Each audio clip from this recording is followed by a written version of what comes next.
de Grands Ateliers, donc du canton Bopo. Je traverse bien ton village avant d'aller chez moi. Et mon village, c'est Roa. J'avais un numéro matricule avant sur lequel j'ai craché. Parce que ce que je perçois dans ma plantation d'EVA me donne à peu près par mois 2 fois ce que j'aurais comme salaire. Donc, je ne compare même pas l'EVA-culture à ma fonction d'enseignant que j'exerçais. Et j'ai décidé de ne même plus être enseignant et de me consacrer uniquement à ma plantation. Je donne le nom de mon village pour que tu t'informes aussi. Parce que je sais qu'ils sont nombreux, des gens du roi qui sont ici. Casimir.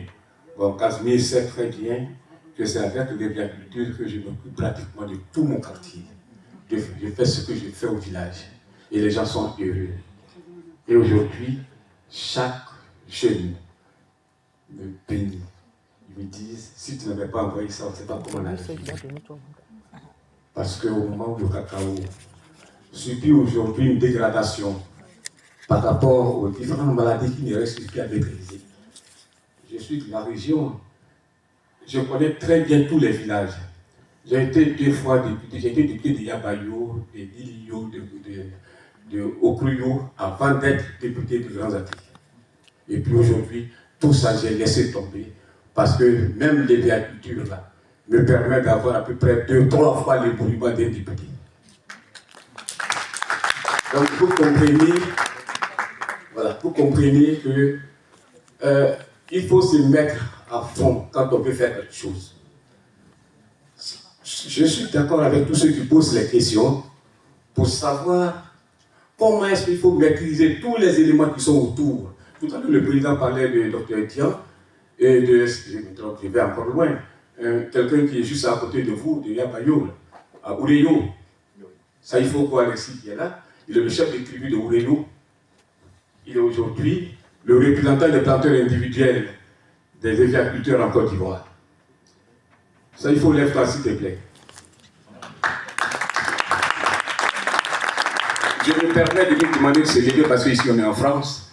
Si on était au village, je n'allais pas me permettre cela parce que c'est un chef de tribu. Mais il est aviaculteur. Et aujourd'hui, dans notre région, Oureyo est entouré de beaucoup de ponts bascules. Il y a combien d'usines dans la zone de Yabayo? Dans un rayon d'environ 30 km, vous pouvez compter 1, 2, 3, 4, 5 usines. Après, tu prends Yabayo comme point centre, dans un rayon de 30 km, tu peux compter 5 usines. Mais pourquoi les usines se déplacent vers là-bas? Parce qu'il y a de l'argent. Il y a de l'argent.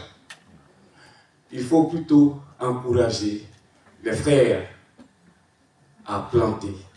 Parce que là où on a planté le cacao, après, quand on a enlevé le cacao là, le cacao fallu faire tomber les feuilles pour ne pas que nos parents nettoient en bas de la plantation. Ils collent le cacaoyer. Ils détruisent le sol. Le seul qui résiste à ça, c'est l'agriculture. Faites l'expérience, vous verrez ça. Et donc c'est cette agriculture-là qui est capable de régénérer encore le sol pour permettre aux vivriers de pousser pour nourrir nos parents. Donc franchement, je pense que c'est un problème de méconnaissance de ce qui se passe. Et j'avais souvent tendance à dire au village, comme moi aussi je reviens avec eux, que je dis aux parents, le vrai problème que nous avons, nous, c'est qu'on met nos enfants à l'école pour qu'ils viennent nous donner des informations. C'est normal que chaque famille ait confiance à son fils qu'il a mis à l'école. Mais si ce fils-là vient lui donner des informations, il faut qu'il ait le temps de les vérifier. Et j'ai souvent dit, ils sont nombreux qui n'ont même pas un pied de l'EVA, mais c'est eux qui vont vous parler du prix de l'EVA. Ah non, le prix de l'EVA il est comme ça. C'est pas bon.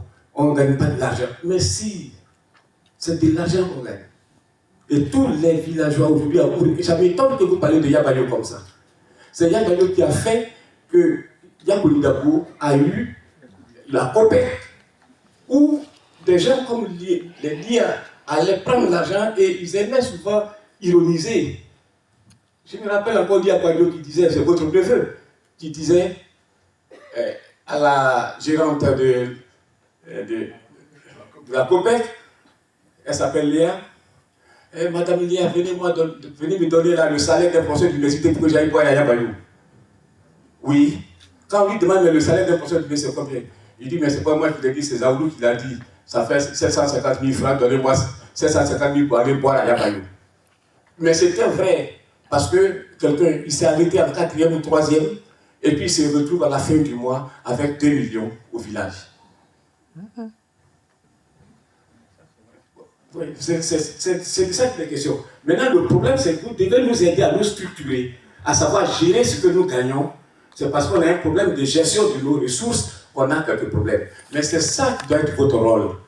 Nous aider, nous encadrer, parce que nous, on est au village, on met tout notre argent dans les funérailles, on met tout notre argent dans des situations qui ne sont pas productives, et c'est à ce niveau-là que nous avons besoin de vous. En plus de ce que, vous devez nous aider aussi à sensibiliser les parents pour ne pas vendre le peu de parcelles qui restent. Parce que là où mon frère dit qu'il n'y a pas de terre, il y en a parce qu'on vend toujours. Moi, je vais arriver à la veille des funérailles avec 500 000, on va me vendre la terre. Voilà. Ça, c'est bon.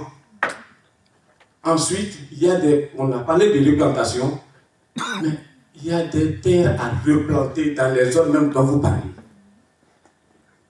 J'ai fait visiter la zone de Miyagi à mon frère Kodlavi. Il a dû constater que tout le cacao qui faisait de la région de la Nawa, la boucle du cacao, tout ce cacao est pratiquement mort.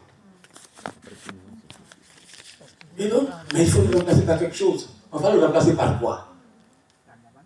Par l'agriculture. Et c'est ce que nous sommes en train de faire. Il y a du ligname, il y a du riz. Oui, il y a des lignames, il y a du riz. Mais le riz, souvent, alors ça, nous, on est des villageois, donc on sait de quoi on parle. Ce riz et des lignames là, souvent il a besoin d'arbres. Oui. Ah, on enlève l'arbre où? Il faut les entretenir, les arbres. Ah, mais c'est justement ça, c'est pourquoi nous, on fait aussi dans notre région l'agroforesterie. Et l'agroforesterie marche très bien avec l'UVA. Et même l'État s'appuie aujourd'hui sur nous pour faire l'agroforesterie. Au moment où je vous parle, nous sommes concessionnaires, nous, le collège de producteurs de verre de Côte d'Ivoire, nous sommes concessionnaires d'environ, je crois, on a 12 000 hectares que l'État nous a concédés pour faire l'agroforesterie, pour aider l'État lui-même à renouveler son verger.